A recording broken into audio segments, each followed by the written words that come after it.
నష్టం చేసింది రేవంత్ రెడ్డి గారు. ఐ కార్ రేసింగ్ ఆపి దాదాపుగా 1,60,000 పైచిలకు ఉద్యోగాలు ఇచ్చినప్పటికీ. తర్వాత మేడం మీ గురించి వద్దాం.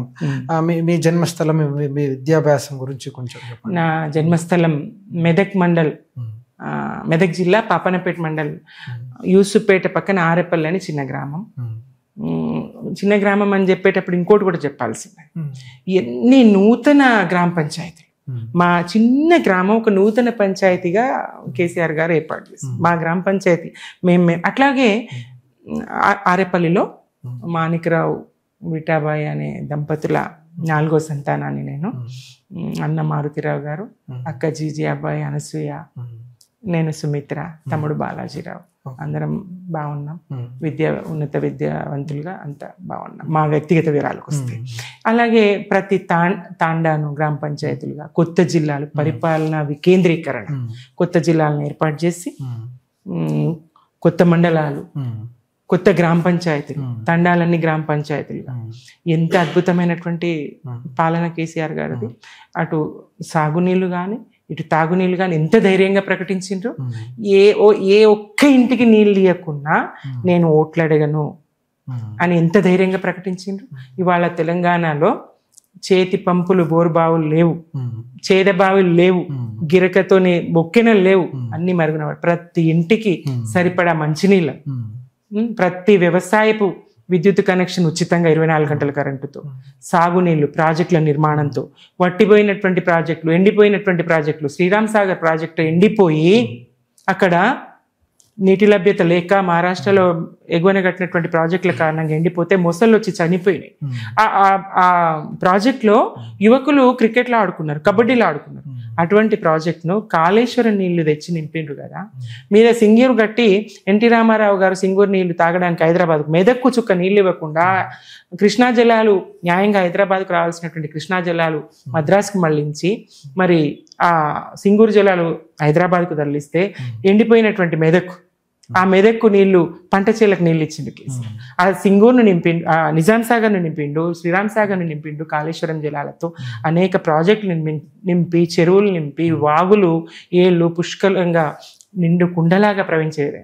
ఎండాకాలంలో చెరువులు మత్తళ్ళు, మే మాసంలో, ఏప్రిల్ మాసంలో ఎండిపోయి చెరువులు ఉండే పరిస్థితి నుంచి మత్తళ్ళు దుంకే విధంగా మిషన్ కాకతీయతో చెరువుల పునరుద్ధరణ చేసుకొని మరి నిండిపోయి పూడికలతో రిపేర్లు లేక కాకతీయ కాలంలో నిర్మించబడ్డటువంటి ఆ చెరువులను మిషన్ కాకతీయ పేరుతోని మరి చెరువుల మరమ్మతు చేసుకొని నీటి సామర్థ్యాన్ని, నిల్వ సామర్థ్యాన్ని పెంచి చెరువులు నింపుకొని అట్లా అన్ని విధాలుగా అటు 24 గంటలు విద్యుత్ ఇచ్చి తెలంగాణ ప్రజలు ఒక వర్గమని కాదండి, సమస్త ప్రజానికానికి ఏం అవసరం, పసి గుడ్డు నుంచి పండి ముసలి వరకు ఏ కులానికి ఏం అవసరం, ఏ ప్రజలకి ఏం అవసరం, ఇవన్నీ ప్రజలందరినీ సుభిక్షంగా పరిపాలించి గత 9.5 సంవత్సరాల్లో తెలంగాణను ఒక అన్నపూర్ణగా, మీకు వ్యవసాయమే చేత కాదని చెప్పిన వాళ్ళకు పంజాబ్ను తలదన్ని వరి పండించి అన్నపూర్ణగా తెలంగాణను తీర్చిదిద్ది చూపించి అత్యున్నతంగా రేట్లు, భూముల రేట్లు. ఇవాళ రియల్ ఎస్టేట్ కుదేలైపోయింది కదండి. రియాల్టర్లు ఆత్మహత్యలు చేసుకుంటున్నారు. ఆత్మహత్యలు చేసుకొని వర్గం ఏదీ లేదు ఇప్పుడు తెలంగాణ. రైతులు ఆత్మహత్యలు చేసుకుంటున్నారు, అటు చేనేత కార్మికులు ఆత్మహత్యలు చేసుకుంటా ఉన్నారు, ఇటు రియాల్టర్లు ఆత్మహత్యలు చేసుకుంటా ఉన్నారు. ఇట్లా అన్ని వర్గాలు. ఇంతవరకు కేసీఆర్ గారు అందరినీ కడుపులో పెట్టుకొని సాదుకుంటే ఇప్పుడు కాంగ్రెస్ వచ్చి తొక్కుతుంది కాళ్ళ కిందేసి.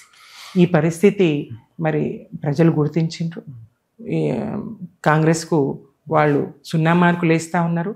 ఇప్పుడే ఎన్నికలు వచ్చినా ఇప్పటికిప్పుడు డిపాజిట్లు గల్లంత అయ్యే పరిస్థితి కాంగ్రెస్కు దాపురించింది. తర్వాత మీ ఉస్మానియా యూనివర్సిటీతో మీకున్న అనుబంధం గురించి చెప్పండి.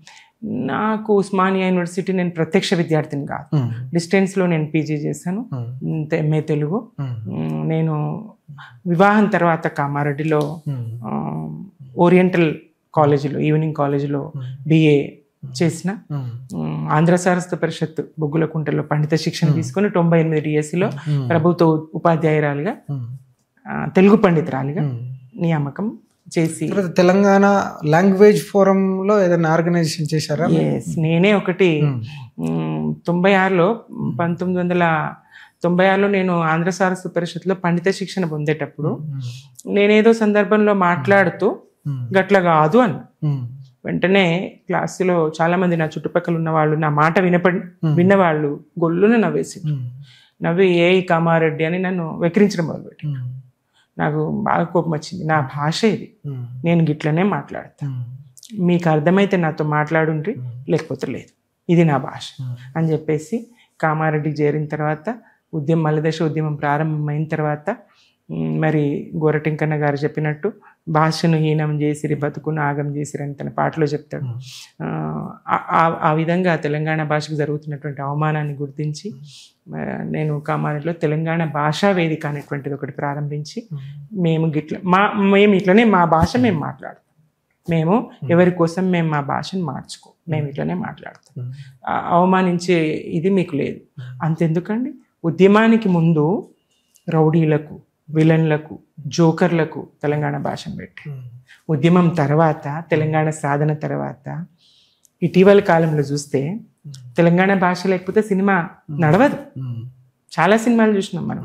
ఫిదా అయితేనేంది, త్రిబుల్ ఆర్ అయితేనేంది, ఏ సినిమా చూసినా చాలా సినిమాలు, ఒకటని రెండని కాదు. నాకు సినీ రంగం మీద అంత ఆసక్తి లేదు, ఎక్కువగా నేను అటు దృష్టి పెట్టలేదు. అయినప్పటికీ తెలంగాణ భాష తప్పనిసరి పరిస్థితి చేసిండ్రు. రుద్రమదేవిలో గోన గన్నారెడ్డితో తెలంగాణ భాష మాట్లాడిచ్చిండ్రు.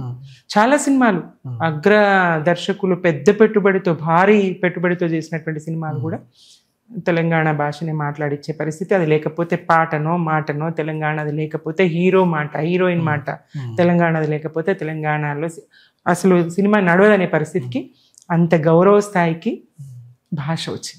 కళలు, సంస్కృతి, బతుకమ్మ ఏదైనా తెలంగాణ ప్రజలు ఒక గౌరవమైనటువంటి అపహాస్యం నుంచి మరి అందలం మీద గౌరవించే స్థాయికి భాష ఇవాళ ప్రపంచ దేశాలన్నీ తెలంగాణ సంస్కృతిని, తెలంగాణ కళల్ని పోషించే స్థాయికి ఉద్యమం తీసుకొచ్చింది.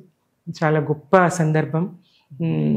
మధ్యలో చిన్న ఈ అంతరాయం, ఈ 9.5 సంవత్సరాల తర్వాత కొద్ది శాతం స్వల్పమైనటువంటి ఓట్ల తేడాతో బీఆర్ఎస్ పడిపోవడం, ఇది తెలంగాణకు పెద్ద దెబ్బ. తెలంగాణ మళ్ళా బీఆర్ఎస్ అధికారంలోకి వస్తే ఈ దెబ్బ నుంచి కోలుకోవడానికి, అంటే ఈ తెలంగాణను మళ్ళీ పునరుద్ధరించడానికి, ఒక పసిగుడ్డు తెలంగాణను, కొత్త రాష్ట్రాన్ని కేంద్రము ఎట్టి పరిస్థితుల్లో తెలంగాణకు 1% కూడా సహకరించలేదు. మీరు వ్యవసాయంకి 24 గంటలు ఉచిత విద్యుత్ ఎట్లా ఇస్తారు, మోటార్లకు మీటర్లు బిగించండి అంటే, లేదా మీకు ఈ నిధులు ఇవ్వము అని అంటే, ఇవ్వకున్నా ఆ నిధులు ఇవ్వకున్నా, లక్షల రూపాయలు రాష్ట్రానికి రావాల్సిన నిధులు ఇవ్వకున్నా మోటార్లకు మీటర్లు బిగించలేదు, రైతుకు నష్టం చేయలేదు. కేసీఆర్ ఇబ్బంది పడ్డాడు, కేంద్రం నుంచి రావాల్సిన నిధులు సకాలంలో ఇవ్వలేరు, సహాయ నిరాకరణ. అంతెందుకండి, యువత, తెలంగాణ యువత కళ్ళు తెరవాల్సినటువంటి అవసరం ఉన్నది.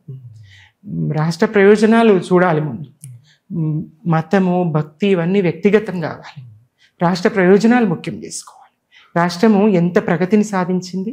మరి ఒక్కసారన్న మోడీ గారు, ప్రధానమంత్రి గారు తెలంగాణకు అనుకూలంగా ఒక్క మాట మాట్లాడినరా, ₹1 ఇచ్చిండ్రా అదనంగా? మనకు రావాల్సినటువంటి కేంద్రం నుంచి మన రాష్ట్రం నుంచి పోవాల్సింది బాగానే పోతుంది కేంద్రానికి. కేంద్రం నుంచి రావాల్సినటువంటిది సకాలంలో మనకి ఇచ్చినటువంటి దాఖలా ఉన్నదా? పైపెచ్చు మాట కూడా అనుకూలమైన మాట లేదు. నిధులకు దాటవేత ఎగవేతనే కాదు, నిధులు ఇవ్వకపోవడమే కాదు, మాట కూడా. ఒకసారి అంటారు తల్లిని చంపి పిల్లను బతికించిండు మోదీ గారు, మాట అంటారు. ఇంకోసారి అంటారు తలుపులు మూసిచ్చిండ్రు అంటారు. ఇంకోసారి అంటారు చీకట్లు ఇచ్చిండ్రు అంటారు. ఏ రకంగా తల్లిని చంపి పిల్లను బతికించి ఆ బిడ్డ తెలంగాణ బిడ్డ అని మీరు అనుకుంటే, చచ్చిన తల్లి చంద్రబాబు, ఆ పార్టీ మద్దతు మీకు ఇప్పుడు ఎట్లా తీసుకున్నారు? మీరు చస్తేనే చంద్రబాబు మద్దతు ఇవ్వగలిగిండా? ఎట్లా తల్లి చచ్చింది? మరి ప్రాంతాలుగా విడిపోయి మా బాగు మేము చేసుకుంటాం, మా నీళ్లు మాకు, మా నిధులు మాకు, మా నియామకాలు మావి, మా ఉద్యోగాలు మావి, మా చదువులు మావి అని మేము ఎదుగుతున్నాం కదా, ఎదిగి చూపించినాం కదా. ఎన్ని రికార్డులు, ఏ రకంగా చూసినా కేంద్ర ప్రభుత్వం ఇచ్చినటువంటి అవార్డులు ఎన్ని లేవు గ్రామ పంచాయతీలకు. ఇట్లా వివిధ సందర్భాల్లో తెలంగాణకు వ్యతిరేకంగా మాట్లాడినటువంటి మోడీ గారి పట్ల బీజేపీ పట్ల జాగరూకతతో ఉండాలి తెలంగాణ యువత. తెలంగాణకు ఎవరు మేలు చేసిండ్రు, రాష్ట్ర సాధనలో ఎవరు ముందుకు నిలబడి యువతను, మహిళల్ని, సబ్బండ వర్గాల్ని, ప్రజాకోటిని తరలించి దళపతిగా తాను దండుగట్టి తీసుకుపోయి తెలంగాణ రాష్ట్రాన్ని సాధించిన కేసీఆర్ కదా, పునర్నిర్మాణం చేసింది కేసీఆర్ కదా, వ్యవసాయాన్ని స్థిరీకరించి వాళ్ళ ఈ గొప్ప స్థానంలో నిలబెట్టింది కేసీఆర్ గారు కదా. మరి నీళ్ళ కోసం అరగోసబడి తాగబోతే నీళ్లు లేక తుమ్మెదాలు తడి గొంతులారిపాయే తుమ్మెదాలు అని 36 ముక్కలైనటువంటి బెల్లి లలిత వాడిన పాట తెలంగాణ అంతా వాడుకున్నది కదా. తాగడానికి నీళ్ళు ఉండవు, సాగుకు నీళ్ళు ఉండవు, కరెంటు ఉండదు, ఎంత గోస తెలంగాణ బ్రతుకులది. యువతకు ఉపాధి ఉండదు, బొంబాయి, దుబాయ్, బొగ్గుబాయిల బతుకులు అయినాయి కదా. ఇవాళ వలసలన్నీ వాపస్ వచ్చినాయి కదా. ఇవాళ వ్యవసాయం చేసుకుంటున్నారు కదా, చేసుకొని పిల్లల్ని చదివించుకుంటున్నారు కదా. అన్ని రకాలుగా తెలంగాణ బాగుపడ్డది కదా, ఒక అభివృద్ధి సూచీగా తెలంగాణ ఉన్నది కదా. మరి ఇటువంటి సమయంలో యువత తప్పకుండా ఆలోచించాలి. తర్వాత మేడం, తెలంగాణ ఉద్యమ సమయంలో వంట వార్పు, సకల జనుల సమ్మె, మిలేనియం మార్చ్ ఈ కార్యక్రమాలు చాలా ముఖ్య భూమిక పోషించారు. మీ పాత్ర ఏంటిది వాటిల్లో? ప్రతి సందర్భంలో నేనున్నా. తెలంగాణ ఉద్యమంలోని, మలిదశ తెలంగాణ ఉద్యమంలోని ప్రతి సందర్భంలో నేనున్నా. అక్కడి కేవలం మా జిల్లా ప్రాంతమే కాదు, రాష్ట్ర వ్యాప్తంగా పర్యటనలు చేసి మా కేసీఆర్ గారు ఎక్కడ సభలు సమావేశాలు పెట్టినా ఉద్యమ దళపతి వెన్నుదన్నుగా వెన్నంటే మేము నడుస్తూ, ఆయన అనుసరిస్తూ, ఆయన గొంతుతో గొంతు కలిపి కోట్లాది గొంతుల్లో నాదొక గొంతై తెలంగాణ కోసం నినదించిన సందర్భం ఉన్నది. వంట వార్పులో నేనున్నా, ఆట పాటల్లో నేనున్నా, బతుకమ్మను ఎత్తిన, జనాభాలో సగమైనటువంటి మహిళ, గ్రామీణ మహిళ, పట్టణ మహిళ, విద్యావంతురాలైన మహిళ అందరినీ కూడా కదిలించి, అప్పటిదాకా బతుకమ్మ ఈ ప్రాంత కళలు, సంస్కృతి అన్ని పరాయీకరణ జరిగి ఎక్కడి ప్రాంతాల్లో వచ్చి నామోషి, బతుకమ్మను ఎత్తడం అంటే నామోషిగా ఫీల్ అయ్యి బతుకమ్మ నాకు ఆడరాదు అన్నటువంటి యువతి గర్వంగా బతుకమ్మను ఎత్తేటట్టుగా కవిత గారి జాగృతి ద్వారా చేసినటువంటి సాంస్కృతిక విప్లవోద్యమం చాలా ఉపయోగపడింది. అందులో నేనున్న తన నాయకత్వంలో నేను పనిచేసిన, తెలంగాణ రచయితల వేదికలో నేనున్న, కవులు కళాకారులతో తెలంగాణ ఉద్యోగ సంఘంలో నేనున్న, ఉపాధ్యాయ సంఘ నేతగా TTF Telangana teachers forum federation, Telangana teachers federation రాష్ట్ర ఉపాధ్యక్షురాలుగా పనిచేసిన, అన్ని రకాలుగా ఉద్యోగ సంఘాల జేఏసీలో కానీ, టీచర్స్ జేఏసీ ఏర్పాట్లో కానీ, ప్రతి అంశంలో జేఏసీల ఏర్పాట్లో కానీ, మహిళా జేఏసీ నాయకురాలుగా కానీ కామారెడ్డి ప్రాంతంలో అన్ని విధాలుగా నేనే కాదు చాలా మంది ఉన్నారు. దానికి ఇన్స్పిరేషన్ కేసీఆర్ గారు, ఆయన నాయకత్వాన్ని నమ్మినటువంటి జయశంకర్ సార్. కేసీఆర్ గారి వల్లనే తెలంగాణ సాధ్యం అవుతుంది అనేటువంటి గొప్ప మెసేజ్ను, కేసీఆర్ నాయకత్వాన్ని నమ్మి ముందుకు నడిపించినటువంటి వాడు కేసీఆర్. కోట్లాది జనం ఆయన వెంట కదిలేట్టుగా, విద్యావంతులు కదిలేటట్టుగా, కవులు కళాకారులు మేధావులు ఆయన వెనుక నడిచేట్టుగా చేసినటువంటి ఉద్యమం తెలంగాణ ఉద్యమం. ఈ ఉద్యమంలో పాల్గొన్నాని తర్వాతి తరాలకు చెప్పుకోవడానికి ఓ గర్వం. అది తెలంగాణ సాధన చూసినాం, ఉద్యమంలో పాల్గొన్నాం, సాధించబడి చూసినాం. పోరాటాలు విజయవంతం కావు, అసలు తెలంగాణ వస్తుందా అన్నారు కదా. పోరాటాలు సుదీర్ఘకాల పోరాటాలు ఫలప్రదం కావు, గెలవవు, విజయవంతం కావు అన్న సందర్భంలో పోరాటాలు గెలిచి నిలుస్తాయి. సమర్థవంతమైనటువంటి కేసీఆర్ గారు లాంటి నాయకుడు ఉన్నప్పుడు పోరాటాలు తప్పకుండా ఫలిస్తాయి, గెలుస్తాము, గెలిచి నిలుస్తాము, నిలబడి చూపిస్తాము అని చెప్పినటువంటి సందర్భం తెలంగాణ సాధన. రైఫిల్ అందుకొని పోయిండు ఆయన, రైఫిల్ రెడ్డి గారు అని పిలిచిన తెలంగాణ సమాజం ఆయన. రైఫిల్ రెడ్డి అని ఉద్యమకారుల మీదకి తుపాకీ ఎక్కుపెట్టి పోయినటువంటి ఆయన తెలంగాణ వ్యతిరేకిని ముఖ్యమంత్రి స్థానంలో చూడాల్సినటువంటి పరిస్థితి ఇప్పుడు దాపురించి. కాంగ్రెస్ అట్లా సీనియర్లు మరి వాళ్ళు నిస్సత్తువగా ఇవాళ ఇంకా కుట్రలు జరుగుతున్నాయి. వీళ్ళు దృష్టి మళ్లించే దాంట్లో భాగంగా రకరకాల ఎత్తుగడలు. కొన్ని రోజులు అల్లు అర్జున్ ఇష్యూ, అంతకుముందు శ్వేతపత్రాలని, అదని ఇదని, ఖాళీ కుండలని, విద్యుత్ అని, టెలిఫోన్ ఇదని, ట్యాపింగ్ అని, రకరకాలు. ఒక 15 రోజులు అది, 15 రోజులు ఇది, పాలన వైఫల్యాన్ని కప్పించుకోవడానికి, ప్రజలు ప్రశ్నించకుండా ఉండడానికి తెర మీదకి తీసుకొస్తారనమాట. అట్లా ఇప్పుడు కూడా తెర మీదకి 10 మంది ఎమ్మెల్యేలు ప్రత్యేకంగా మీటింగ్ పెట్టుకున్నారని, కాంగ్రెస్లో ఏదో జరగబోతుందని. ఏది జరగదు, అంతా వాళ్ళు సృష్టించుకున్నదే, వాళ్ళు చేసిందే తప్ప ప్రజల దృష్టి మళ్లించే చర్య తప్ప ఏమీ జరగదు, అయ్యేదేం లేదు. ఇంకో కొత్త ఎత్తుగడ భట్టి గారిని తప్పిస్తారనే అనుమానం అయితే నాకు కుట్ర జరుగుతుందని. ఎన్టీ రామారావుని తప్పించి చంద్రబాబు నాయుడు రావడానికి లక్ష్మీపార్వతిని బూచిగా చూపించు. ఇప్పుడు కూడా నాకు అట్లా జరుగుతుంది మన అనుమానం. అందులో నిజాలు తెలియదు. చాలా మంది ఆ లీకులు ఎట్లా వస్తాయి, ఎవరు పోయి చూసిండ్రు, పర్సెంటేజ్లు అని ఇదని అదని, వీళ్ళ లీకులు వీళ్ళే ఇచ్చుకొని వాళ్ళని వాళ్ళే చంపుకొని వాళ్ళని వాళ్ళే ఇది చేసుకునే ప్రభుత్వం ఇప్పుడు నడుస్తాం. ఓకే, తర్వాత టీఎస్పిఎస్సి మెంబర్గా మీరు నియమితులయ్యారు 2021లో. ఆ తర్వాత నుంచి ఇప్పుడు తెలంగాణ మహిళలకు ఉద్యోగ కల్పన విషయాల్లో కానీ ఉపాధి కల్పన విషయాల్లో కానీ మీరు ఎలాంటి చర్యలు కార్యక్రమాలు చేశారు? నేను ప్రత్యేకంగా చేసేది ఏముండదు. సభ్యురాలుగా కేసీఆర్ ప్రభుత్వమే మహిళలకు 33% రిజర్వేషన్ ఇవ్వడానికి ప్రధానంగా చెప్పాలంటే మన కొలువులు మనకు కావాలనేటువంటి నినాదం ఏదైతే ఉన్నదో, ఏ నినాదంతో ఉద్యమం చేసినామో అది దక్కడానికి రాష్ట్రపతి ఉత్తర్వుల కోసం కొంత సమయం పట్టింది. 95% జమ్మూ కాశ్మీర్లోనే ఉన్నది, తెలంగాణలోనే ఉన్నది. 95% ఉద్యోగాలు స్థానికులకే, తెలంగాణ వాళ్ళకే. ఆ ఉత్తర్వులతోనే అనేక నోటిఫికేషన్లు ఇచ్చి, టీఎస్పీఎస్సీ ద్వారా కూడా నోటిఫికేషన్లు ఇచ్చి దాదాపుగా 1,60,000 పైచిలకు ఉద్యోగాలు ఇచ్చినప్పటికీ మరి అవన్నీ సిస్టమ్ ద్వారా ఇస్తూ పోతూ దాని గురించి పెద్ద ప్రచారం చేసుకోకుండా అన్నీ అటు విద్యా రంగంలో కానీ, అవి గురుకులాలకు సరిపడా టీచర్లు కానీ, ఇటు వైద్యంలో డాక్టర్లు కానీ, ఇటు ప్రాజెక్టుల నిర్మాణంలో ఇంజనీర్లు కానీ, ఇటు ఎలక్ట్రిసిటీలో 24 గంటల పవర్ ఇచ్చే సందర్భంలో అక్కడ ఇంజనీర్లు కానీ, వివిధ స్థాయిలో ఉద్యోగులు కానీ, ఇటు పోలీసు శాంతి భద్రతలు, పటిష్టమైనటువంటి శాంతి భద్రతలు, ఆ విషయంలో పోలీసుల నియామకాలు కానీ, ఒక్క ఉద్యోగం అని కాదు, అన్ని ఉద్యోగాలు కూడా 1,60,000 పైచీలకు ఉద్యోగాలు ఇచ్చుకొని మంచి పాలన అన్ని రంగాలు గాడిన పడి తెలంగాణ ఒక మంచి దిశలో వెళ్తున్న సందర్భాన్ని చూసినాం. ఇక మహిళల రిజర్వేషన్ విషయం టీఎస్పీఎస్సీలోకి వస్తే 33% ఏదైతే మేము ఇస్తామన్నామో దాన్ని తూట్లు పొడిచేటువంటి చర్య రేవంత్ సర్కార్ చేసింది.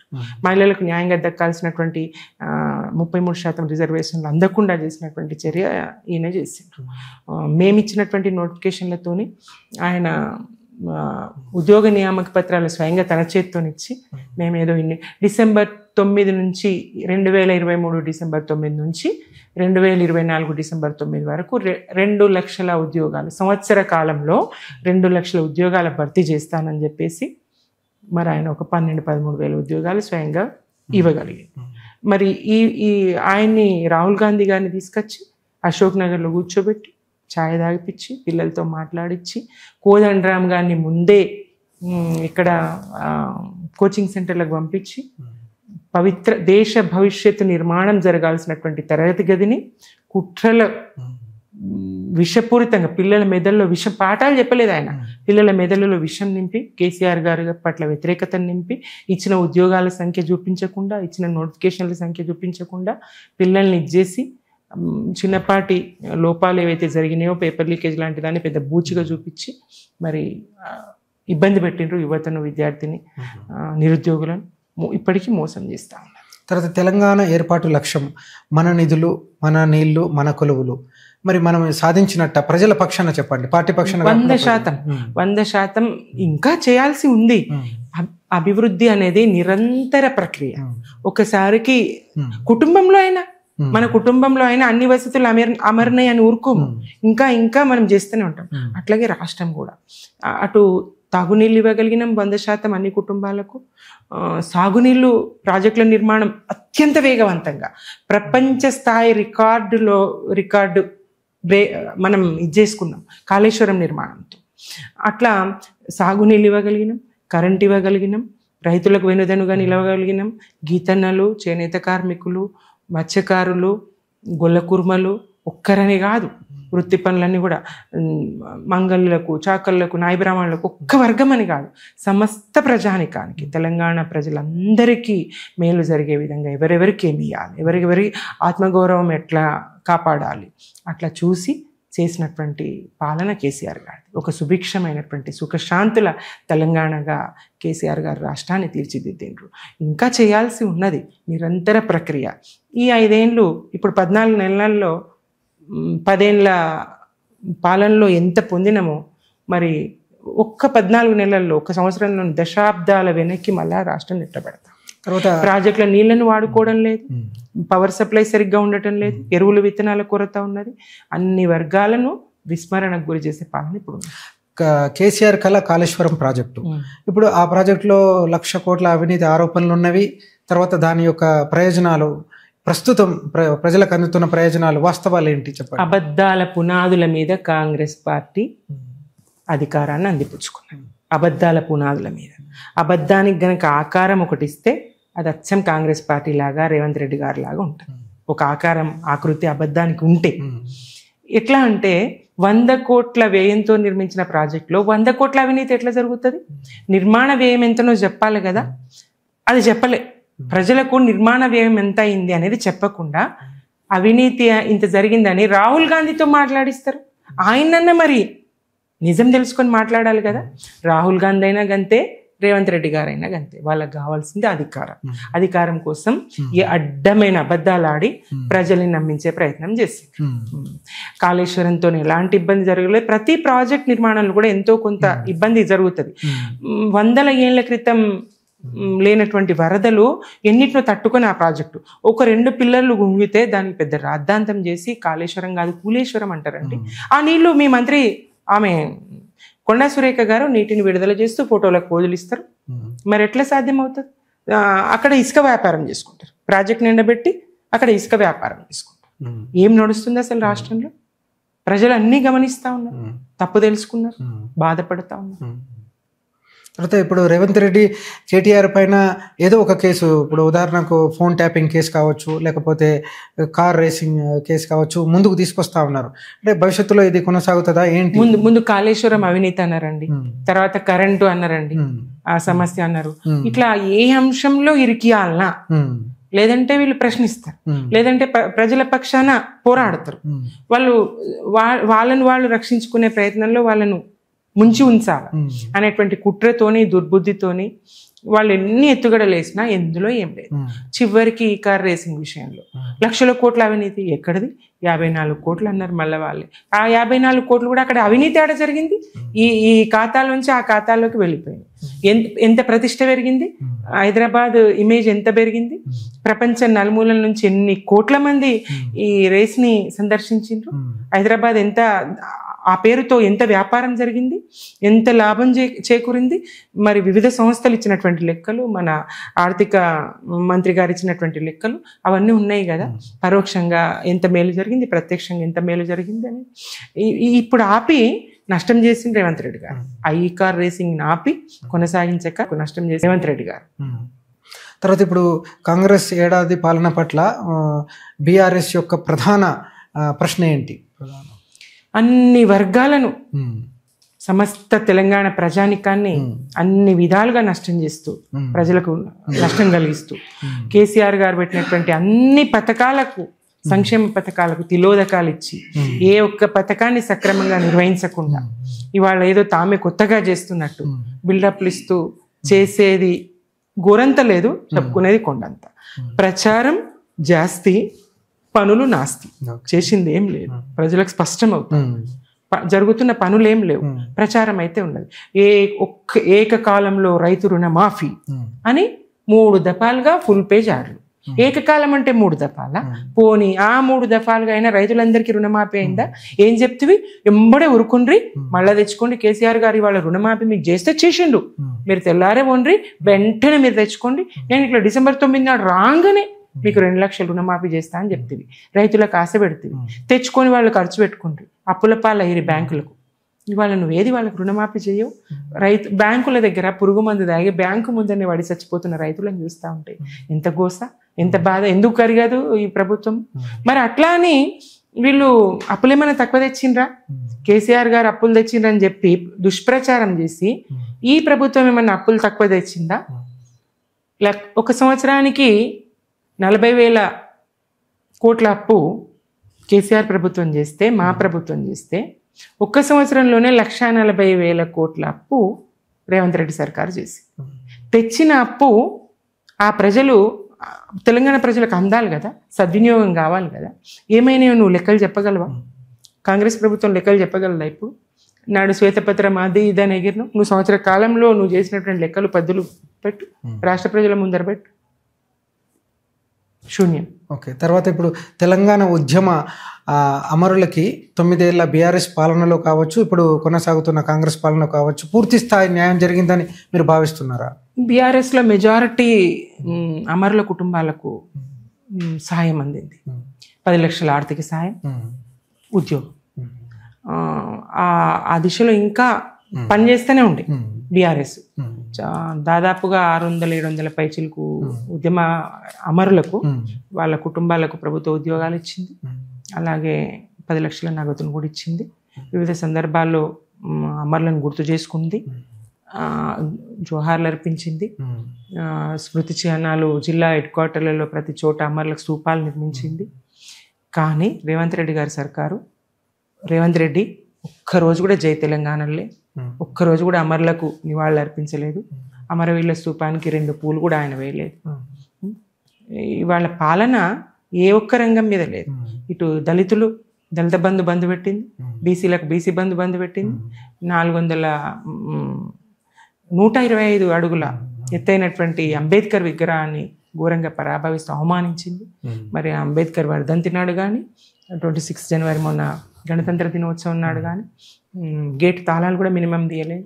ఇంతవరకు ప్రజలకు సందర్శనకు అంబేద్కర్ విగ్రహాన్ని ఉంచలేదు. తర్వాత తెలంగాణ ఉద్యమంలో మహిళల పాత్ర, కొందరు మహిళల గురించి గుర్తు చేయండి. తెలంగాణ ఉద్యమంలో మహిళలు కొందరని చెప్పలేం. జనాభాలో సగం మహిళలు కదా, లక్షలాది మహిళలు. తెలంగాణ ఉద్యమంలో కోట్లాది మహిళలు ఉద్యమంలో భాగస్వామ్యమే. వాళ్ళ స్థాయిలో వంట వార్పుల్లో కానీ, తెలంగాణ సాధ్యమైతే మా పిల్లలకు కొలువులు వస్తాయి, తెలంగాణ సాధ్యమైతే మా తాగునీటి కష్టాలు పోతాయి, కిలోమీటర్లు నడిచి మేము మోసుకొచ్చే నీళ్ళ గోస దక్కుతుంది, మా నీళ్లు మాకే దక్కుతాయి, తెలంగాణ రాష్ట్రం వస్తే సాగునీటి గోసపోతుంది, మా వ్యవసాయాలు బాగుపడతాయి, మా భర్తలు దుబాయ్లకు బొంబాయిలకు వెళ్ళాల్సిన పరిస్థితి ఉండదు, మా బిడ్డలు వలస పోవాల్సిన పరిస్థితి ఉండదు, మా పిల్లల చదువులు ఆగవు, మా పిల్లలు చదువుతారు, మా పిల్లలు కొలువులు చేస్తారు. ఇట్లా ప్రతి మహిళ ప్రతి కుటుంబం నుంచి కదిలింది. యువతులు, మహిళలు, విద్యార్థులు అందరూ లక్షలాదిగా తెలంగాణ ఉద్యమంలో వాళ్ళు ఏం చేయగలిగితే అది వంట వార్పుల్లో పాల్గొన్నారు, బతుకమ్మలు ఎత్తుకున్నారు, ఉద్యమంలోకి వచ్చిండ్రు, అన్ని రైలు రోకోలు చేసిండ్రు, రాస్తా రోకోలు చేసిండ్రు, ధర్నాలు చేసిండ్రు, నిరాహార దీక్షలు చేసిండ్రు. ఎన్ని ఉద్యమ రూపాలను తీసుకున్నామో అన్ని ఉద్యమ రూపాల్లో మహిళ ప్రధాన భూమిక పోషించింది. తర్వాత చాకలి ఐలమ్మ గారి గురించి ఒక 2 మాటలు చెప్పండి. చాకలి ఐలమ్మ నాటి విష్ణూరు దొరను. లేటెస్ట్ న్యూస్ అప్డేట్స్ కోసం ఇప్పుడే డౌన్లోడ్ చేసుకోండి మీడియా ఎఫెక్ట్స్ యాప్.